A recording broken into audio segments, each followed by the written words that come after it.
किरण रीना शिवानी हमरे पड़े के कुल बहिनी है रागैली हो दिया नालई के रे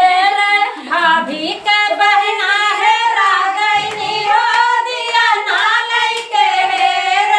हाय हाय हाय दिया नालई के रे हाय हाय हाय दिया नालई के रे वन पे रे जगतिया पे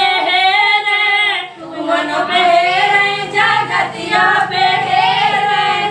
महाराज से जरिया पे पा गई हो दिया नालई के रे महाराज से जरिया पे पा गई हो दिया नालई के रे हाय हाय रे दिया नालई के रे हाय हाय रे दिया नालई के रे मम्मी ए हम्मा गावा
बंद